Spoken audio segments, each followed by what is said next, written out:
wabarakatuh.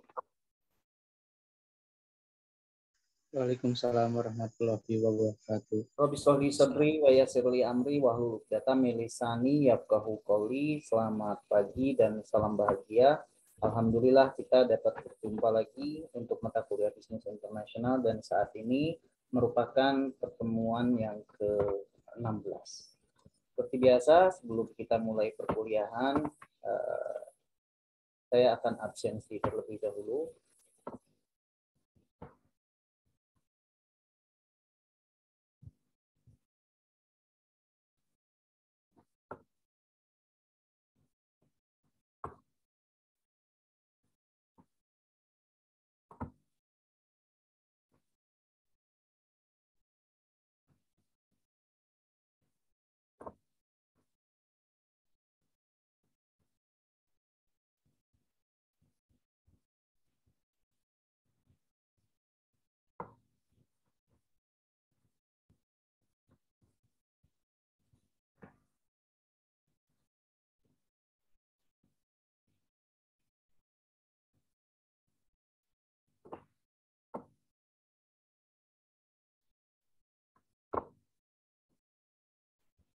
Saya mulai dari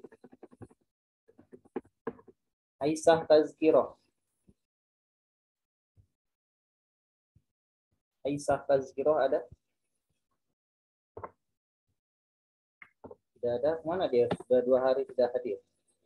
Aldrin Muhammad Ridwan. Aisyah hadir, Pak. Oh, Aisyah hadir. Kemana Anda? Tidak ada. Ini, Pak. Baru bangun. Oke. Alfia Nur Afiani. Alifia Nur Afiani. Tidak ada. Angga Aji Febrianto.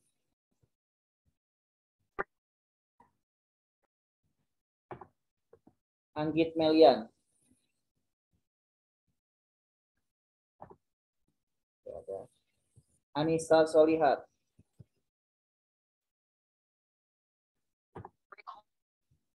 Aranikita Beru Sibiro.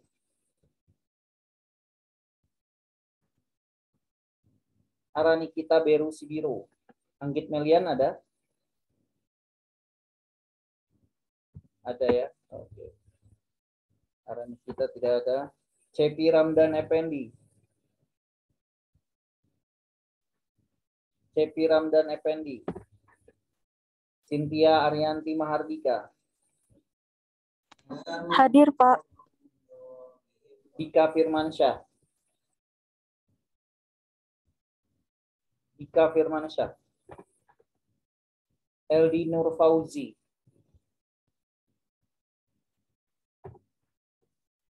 Neng Hanifah R. Hadir, Pak. Eriana Rahayu. Hadir, Pak.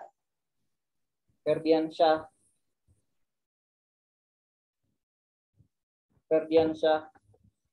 Fikria Adisti Oktaviani.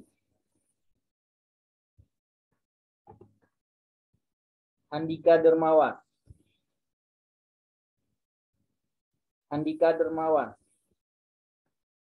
Hadir, Pak. Andika Febriansyah. Andika Ferdiansyah. Helma Silviani. Hadir, Pak. Johannes Fransi Mamora.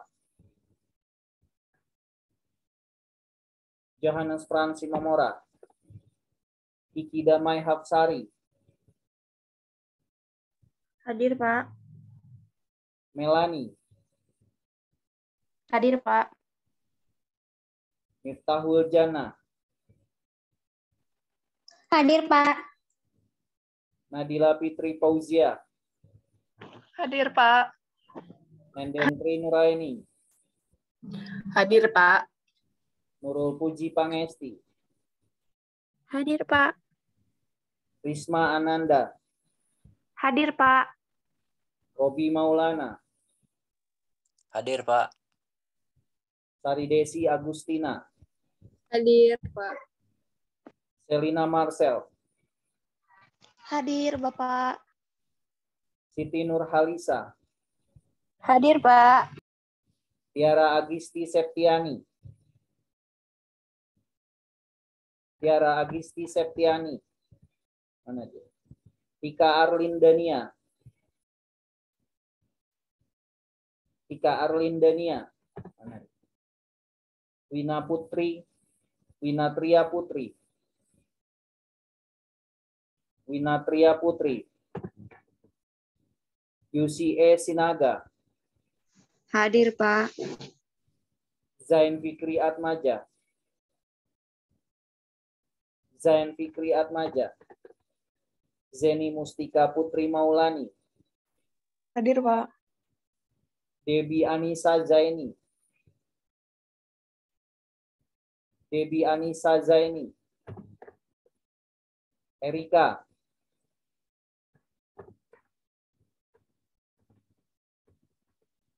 Ada yang belum diabsen? Ferdiansyah, Pak. Kelas apa Anda? Pagi, Pak. Ferdiansyah. Pagi. Kelas pagi A berarti. Oke. Saya naik lagi ke Pagi B, atas. Pak. Ferdiansyah kelas pagi apa? Pagi B. Ferdiansyah pagi B. Kemana aja Anda? Sudah 2 kali, 3 kali. Sehat? Ya, Pak. Oke. Ada lagi? Kemarin ini, Pak. Saya Pak Handika Febriansyah. Andika. Andika Dermawan, Andika Febriansyah. Kemaja, ini baru 2 kali, 3 kali dengan ini sudah hadir. Anda sudah Saya tuh Pak, saya tuh masuk, cuman nggak ke absen sama Bapak. Telat, yang mana? telat Pak. Hari apa? Tanggal berapa? 2 minggu kemarin nggak masuk. Nggak masuk, nggak ke absen sama Bapak. Oke, saya absen ya. Nah, ada lagi? Emang hadir kamu pada saat itu? Hadir Pak. Oke. Tiara, kelas apa Anda? Bapak Anggit, Pak. Pagi B. Tiara, pagi B. Tiara, pagi B. Oke, ada lagi? Asep Sandi. Bapak Asep Anggit Sandi. apa hadir? Asep Sandi. Oke, ada lagi? Bapak Anggit hadir tadi, malah Arani Iya. kita yang di ininya. Oh, oke. Anda sama ini. Sudah 3 kali tidak hadir. 2 kali Kalau sekarang. yang itu minggu ketiga itu karena lupa nggak absen link, Pak. Jadi Oh, oke. jadi Saya absenkan. Ada lagi? Sudah, tidak ada? Dinar, Pak. Dinar. Dinar Lestari. Kemarin kemana Iya, Pak. Dinar? Masuk, Pak, cuman telat absen di Bapak. Oke, ada lagi? Saya belum, Pak. Siapa yang berbicara? LD, Pak LD. Oh, LD. LD Nur Fauzi. Ya. Oke, ada lagi? Sudah semua? Silahkan Anda presentasikan mengenai tugas dari multinational corporation. Kalau tidak satu kelompok, itu boleh dibagi 5 orang. Ada yang sudah siap? Mengenai multinational corporation. Dari tugas dari Google Classroom saya lihat sudah ada yang mengirimkan. Jadi saya persilahkan untuk presentasi per kelompok. Kalau tidak ya paling minggu depan. Makanya saya persiapan upload materi. Saya sudah uploadkan materi. Seharusnya Anda saat ini presentasi. Bukan saya saja yang berbicara, tapi Anda mempresentasikan mengenai perusahaan multinasional. Atau mana yang termasuk perusahaan multinasional, bagaimana perusahaan multinasional itu bergerak. Di sini ada yang sudah masuk tugasnya itu baru 16 orang dari 30. Pak, kayaknya minggu depan aja deh, soalnya Bapak waktu minggu kemarin tuh nggak ngomong kalau misalkan untuk dipresentasikan minggu berikutnya. Bapak cuman nyuruhnya tuh kayak bikin makalahnya. Iya, betul. Ya toh nggak apa-apa kalau kalian memang membuat tugasnya sendiri kan kalian bisa mempresentasikan. Ya, Bapak mau nanya. Ya, Pak. Pak. Itu Ya, cara pengumpulannya gimana, Pak? Ini pada ngumpul ini. Atau per kelompok? Ada yang perorangan, kalian bagi, kalau gitu begini saja. Harusnya ini dibagi per kelompok, tapi setiap orang harus membuat. Karena kebanyakan ketika saya perintahkan kalian membuat per kelompok itu, yang kerja hanya orang yang itu-itu saja. Untuk menghindari hal tersebut, saya minta kalian membuat perorangan. Tapi nanti presentasinya per kelompok. Tapi ini udah ada yang mengumpulkan per kelompok. Erika, Kiki Damai Hapsari. Iya, Pak, perwakilan. Iya, Ya. Pak, perwakilan. Sebetulnya saya mintanya semua mengirimkan tugasnya, tapi yang presentasi itu per kelompok, gitu teknisnya. Di sini yang Jadi sudah per kelompok mengumpulkan beda-beda, baru Pak. 30 orang itu baru 16. Ini Berarti punyanya tiap kelompok beda, Pak. Kalau suruh bikin sendiri-sendiri, ya tetap nanti dari hasil semua itu, dari hasil semua yang bikin sendiri itu, kalian cari yang dianggap paling terbaik untuk didiskusikan. Prosesnya Tapi kalau Pak, kemarin Bapak nggak gitu bilangnya. Tapi Pak, kita ngerjain Iya. kelompok juga kan itu. memang Pak, dengar dulu kenapa kalian kalau ditugaskan itu marah-marah, nggak begitu bilangnya. Saya memerintahkan kalian membuat yang pertama review artikel mengenai multinational corporation perorangan. Untuk presentasi nanti dibagi per kelompok gitu. Kenapa kalian yang marah? Toh saya yang menugaskan, kok kalian yang marah? Paham tidak? Kok malah jadinya ngejelimet? Ini udah ada Gini, bagian orang yang mengumpulkan per Tadi kan, kelompok. Pak, tugasnya kan mereview dan mencari perusahaan multinasional corporation, satu kelompok terdiri dari 5 orang. Iya. Ya presentasi sekarang per kelompok. Oh iya. Ya sekarang minta presentasi. Persilakan presentasikan mengenai perusahaan multinasional tersebut. Itu perintahnya. Yang sudah siap kelompok berapa? Silakan. Ini saja Erika. Kalau enggak kelompoknya Erika nih. Orangnya nanti saya jadikan Erika, Kiki Damai Hapsari, Anggit Melian, Aldrin Muhammad Ridwan, Eldi Nur Fauzi. Sudah siap? Bapak, Perwakilannya Erika? Bapak Belum. maaf sebelumnya belum siap, Pak. Belum siap. Belum siap, Pak. Itu tuh kelompoknya si Aisyah. Kamu udah siap, Aisyah, kelompoknya?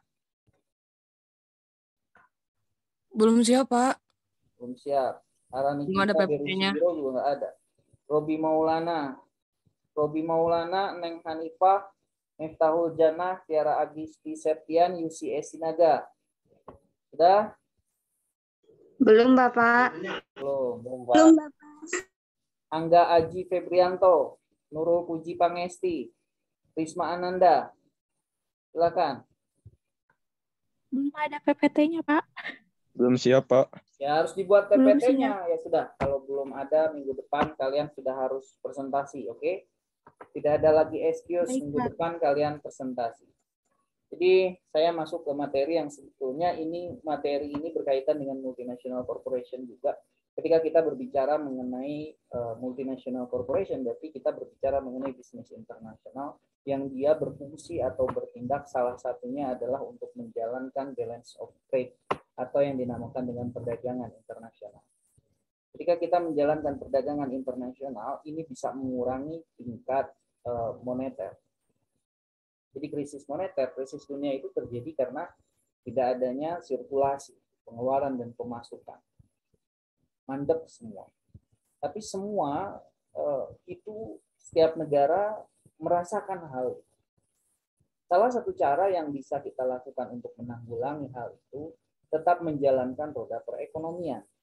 Dalam kegiatan bisnis internasional kita mengenal bagaimana kegiatan ekspor dan impor bisa dilakukan agar supaya balance of trade ini berjalan atau perdagangan ini berjalan. Itu salah satu fungsinya dan salah satu tugasnya bagaimana bisnis internasional tetap harus bisa memutar roda perekonomian.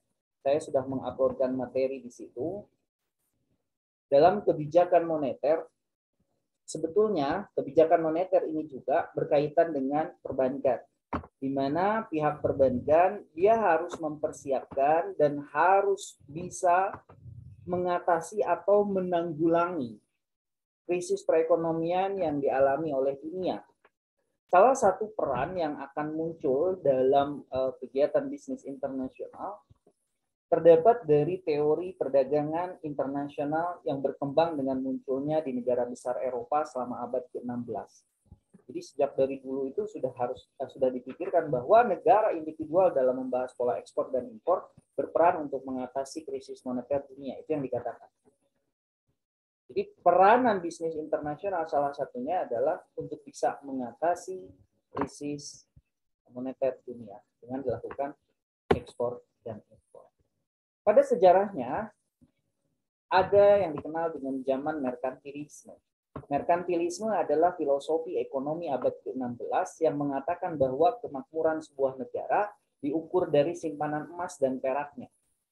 Menurut merkantilisme, tujuan sebuah negara harus memperbesar simpanan ini dengan meningkatkan ekspor dan menurunkan impor. Logikanya, jika orang asing membeli lebih banyak barang dari Anda dibandingkan dengan Anda membeli barang dari mereka, maka orang asing tersebut harus membayar kepada Anda.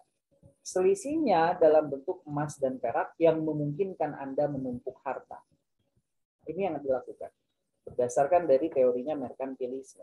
Kelebihan dari aliran merkantilisme, pada saat merkantilisme tampak sebagai kebijakan ekonomi yang masuk akal, simpanan emas dan perak yang besar berarti kerajaan yang berkuasa mampu mempekerjakan pasukan untuk memerangi negara lain, dengan demikian memperluas daerah kerajaannya. Secara politik, merkantilisme populer di kalangan produsen dan pekerja. Produsen yang berorientasi ekspor lebih menyukai kebijakan perdagangan merkantilisme seperti kebijakan yang memberikan subsidi atau potongan pajak yang merangsang penjualan kepada orang asing karena kebijakan tersebut melindungi para produsen dari kompetisi asing. Saya akan mereview lagi materi yang sudah saya pernah berikan pada Anda bahwa dalam kegiatan bisnis internasional kita mengenal adanya teori ekonomi klasik yang disampaikan oleh Adam Smith, teori ekonomi klasik yang disampaikan oleh Ricardo, teori ekonomi klasik yang disampaikan oleh Hexter dan Oakley. Jadi zaman merkantilisme ini sebetulnya sudah ada sejak mereka belum muncul. Di mana pada saat zaman merkantilisme mereka mematok kekayaan negaranya dengan emas dan perak dan mengumpulkan itu, menabung emas dan perak. Jadi halnya ketika terjadi krisis ekonomi atau krisis moneter, setiap negara memiliki simpanan sendiri-sendiri. Dari hasil perdagangan yang dilakukan, dari hasil yang tadi dikatakan di depan bahwa untuk mengatasi krisis moneter dunia, kita harus berfokus pada negara individu dalam membahas pola ekspor dan impor. Ini yang harus kita lakukan.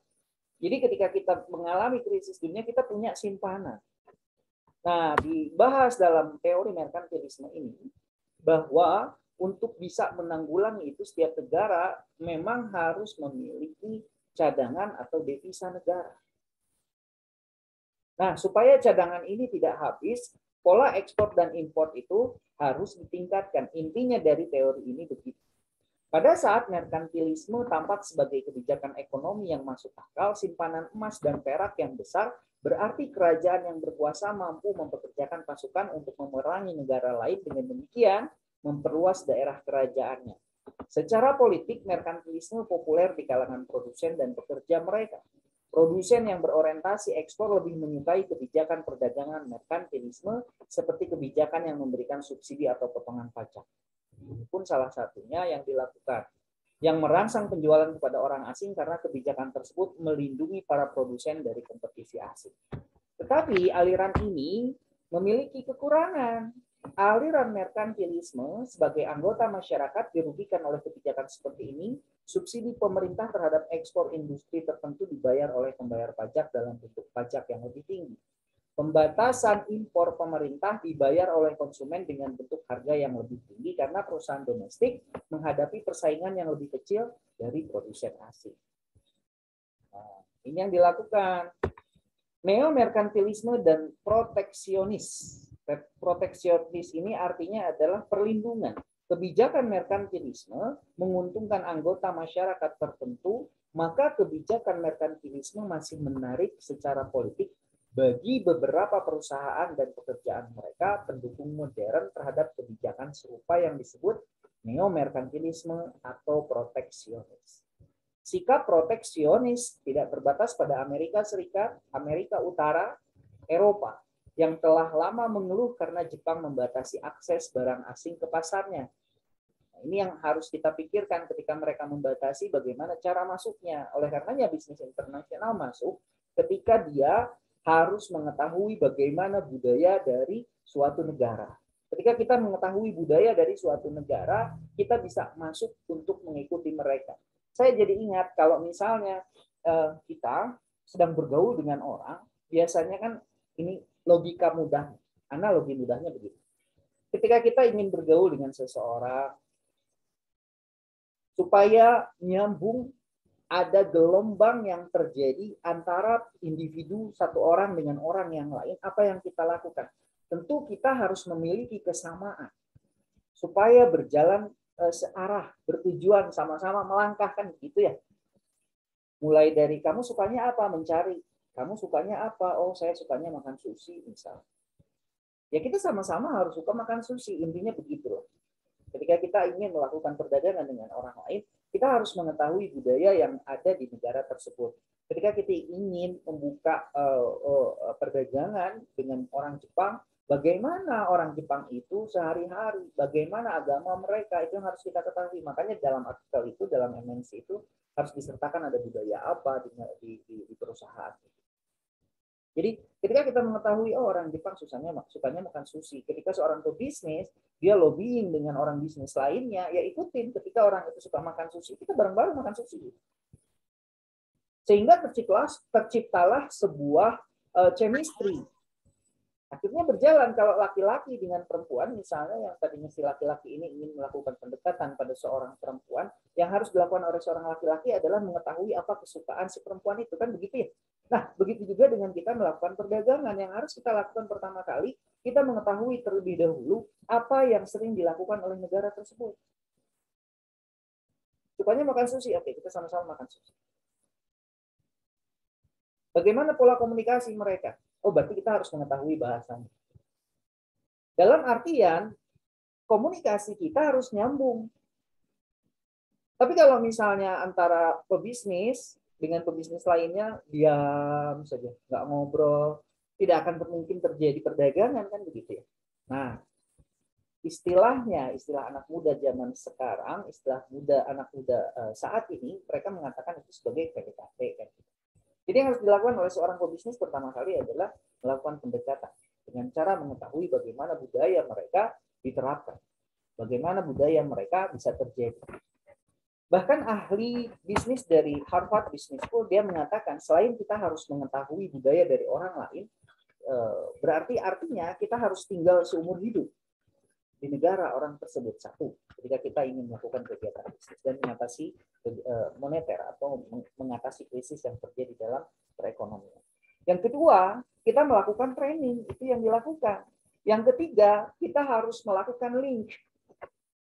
Maksudnya bagaimana melakukan link? Link itu kita harus memperkuat pertemanan kita dengan sesama pebisnis. Itu yang harus dilakukan. Jadi upaya-upaya itu tetap akan kita lakukan supaya bisa berjalan dan bisa kita lakukan. Upaya itu harus kita upayakan. Kita memahami bahasanya, kita memahami komunikasi mereka, kita mengetahui bagaimana sikap mereka bertindak, bagaimana struktur nilai mereka. Itu yang kita lakukan. Kita kembali lagi ke neomerkantilisme dan proteksionisme. Sikap proteksionis tidak terbatas pada Amerika Serikat, Amerika Utara, Eropa telah lama mengeluh karena Jepang membatasi. Nah, ini salah satunya hambatan. Ada yang membatasi, oh saya tidak mau menerima kamu untuk bisa berdagang di negara saya. Istilah lainnya seperti itu. Misalnya dibutuhkan negosiasi selama 40 tahun. Yang dilakukan adalah negosiasi sebelum Jepang dengan enggan menyetujui pada tahun 1990 untuk mengizinkan impor beras asing, dan bahkan saat itu mereka membatasi impor beras hingga tidak lebih dari 10% berasnya. Perusahaan Asia dan Amerika Utara mengkritik Eropa untuk menerapkan pembatasan terhadap barang impor seperti daging sapi, pisang, dan produk pertanian lain. Aliran neomerkantilisme telah diadopsi oleh beberapa negara untuk melindungi industri penting dalam ekonominya dan krisis dunia. Ini dinamakan dengan neomerkantilisme. Ini adalah salah satu upaya atau salah satu cara agar kita tetap bisa melaksanakan kegiatan bisnis. Neomerkantilisme mempunyai daya tarik yang dangkal, khususnya bagi para patriot yang ingin memperkuat ekonomi negara mereka. Mengapa sebuah negara tidak seharusnya berusaha untuk memaksimalkan simpanan emas dan perak mereka? Menurut Adam Smith, ahli ekonomi Skotlandia yang dipandang sebagai bapak ekonomi pasar bebas, permasalahan mendasar merkantilisme adalah bahwa kebijakan ini mengaburkan akuisisi atau perolehan harga dengan akuisisi kekayaan. Yang kita ketahui, yang kita kenal bahwa absolute advantage atau keunggulan absolut adalah bagaimana suatu negara memiliki keunggulan mutlak yang tidak dimiliki oleh negara orang lain. Nah, upaya ini yang harus kita upayakan agar supaya produk kita bisa diterima oleh negara orang lain.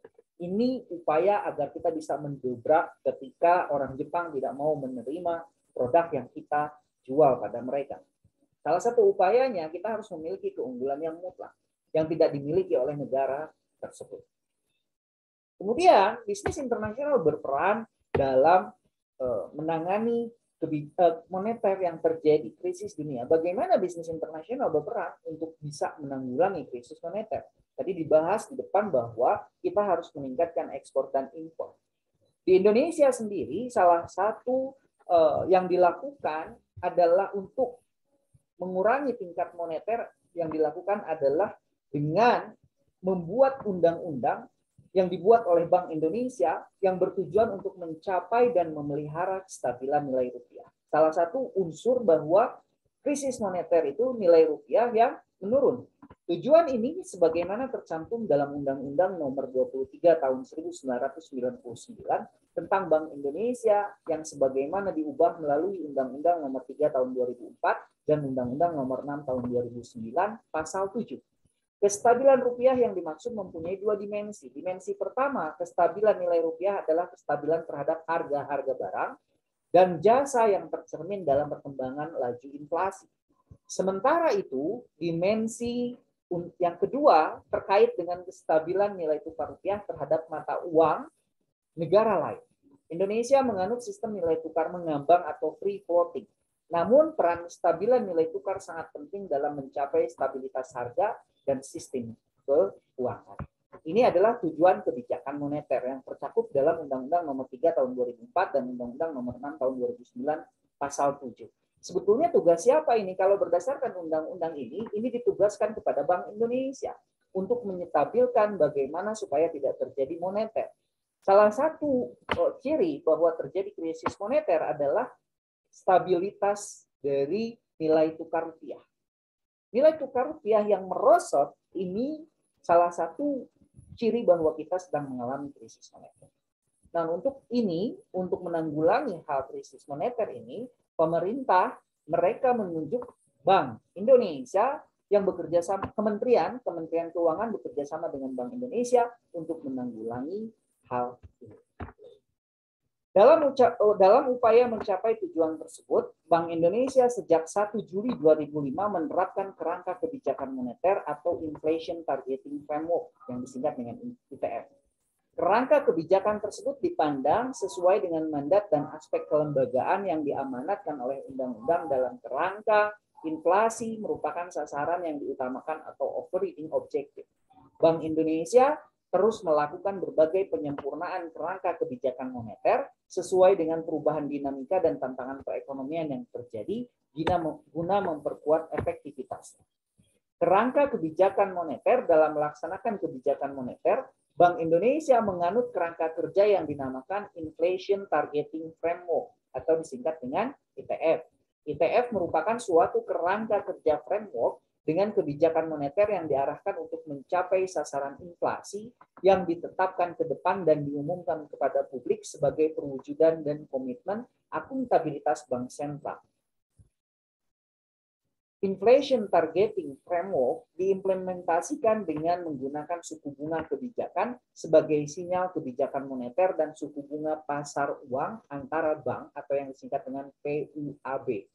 Sebagai sasaran operasional, kerangka kerja ini diterapkan secara formal sejak Juli 2005 setelah sebelumnya menggunakan kerangka kebijakan moneter dengan uang primer atau base money sebagai sasaran kebijakan moneter. Krisis keuangan global pada tahun 2008 berpijak pada pengalaman, di mana terjadi krisis keuangan global tahun 2008 dan 2009, salah satu pelajaran penting yang mengemuka adalah perlunya fleksibilitas yang cukup bagi bank sentral untuk merespon perkembangan ekonomi yang semakin kompleks dan peran sektor keuangan yang semakin kuat dalam mempengaruhi stabilitas ekonomi makro. Berdasarkan perkembangan tersebut, Bank Indonesia memperkuat kerangka ITF menjadi fleksibel ITF. Apa itu fleksibel ITF? Fleksibel ITF dibangun dengan tetap berpijak pada elemen penting ITF yang telah terbangun. Elemen pokok ITF termasuk pengumuman sasaran inflasi kepada publik, kebijakan moneter yang ditempuh secara forward looking, atau kebijakan moneter yang dikerahkan untuk mencapai sasaran inflasi pada periode yang akan datang karena mempertimbangkan adanya efek tunda atau time lag kebijakan moneter. Sebetulnya inflasi itu terjadi salah satunya karena selain nilai rupiah yang menurun tadi, indeks harga konsumen yang meningkat. Di mana harga-harga pada tinggi kan gitu. Nah, bisnis internasional di sini harus bisa masuk ketika terjadi indeks harga konsumen yang tinggi untuk mengurangi atau menanggulangi hal ini. Kita ingat ketika Presiden Joko Widodo pada saat itu pernah melakukan impor sapi. Disebabkan karena harga yang melonjak dari harga sapi yang ada di Indonesia. Nah, itu tugasnya dari bisnis internasional. Dia memasukkan sapi dari luar negeri yang harganya lebih murah untuk menanggulangi harga yang terlalu mahal di sini dan menekan tingkat inflasi. Itu yang terjadi. Selain itu, ini saya percepat karena ini mengenai berkaitan dengan strategi penerapan inflasi atau inflation targeting, Bank Indonesia mengumumkan sasaran inflasi ke depan pada periode tertentu. Sasaran inflasi ditetapkan oleh pemerintah yang berkoordinasi dengan Bank Indonesia untuk 3 tahun ke depan melalui Peraturan Menteri Keuangan atau PMK. Setiap periode, Bank Indonesia mengevaluasi apakah proyeksi inflasi ke depan masih sesuai dengan sasaran yang ditetapkan. Proyeksi ini dilakukan dengan jumlah model dan berbagai informasi yang tersedia untuk menggambarkan kondisi inflasi ke depan sebagai basis kebijakan moneter yang ditempuh. Hal ini merupakan implikasi dari adanya efek tunda atau time lag kebijakan moneter sehingga target dalam pelaksanaan kebijakan moneter didasarkan pada perkiraan inflasi ke depan. Upaya pencapaian target tersebut dilakukan melalui respon bauran kebijakan atau policy mix dengan memenuhi aspek transparansi dan akuntabilitas. Bank Indonesia sendiri melaporkan pelaksanaan tugas tersebut secara reguler kepada Dewan Perwakilan Rakyat dan juga pemerintah secara reguler. Bank Indonesia menjelaskan kepada publik mengenai asesmen terhadap kondisi terkini dan outlook inflasi ke depan. Keputusan yang diambil serta arah kebijakan ke depan yang akan diambil untuk menjaga inflasi sesuai dengan sasarannya yang dinamakan dengan forward guidance. Hal ini tidak hanya untuk memenuhi aspek transparansi, namun juga penting dalam memperkuat kredibilitas Bank Indonesia sehingga kebijakan yang ditempuh menjadi lebih efektif. Transmisi kebijakan moneter dalam rangka memperkuat efektivitas transmisi kebijakan moneter pada 19 Agustus 2016, Bank Indonesia menetapkan BI 7-day reverse, repo DI BI 7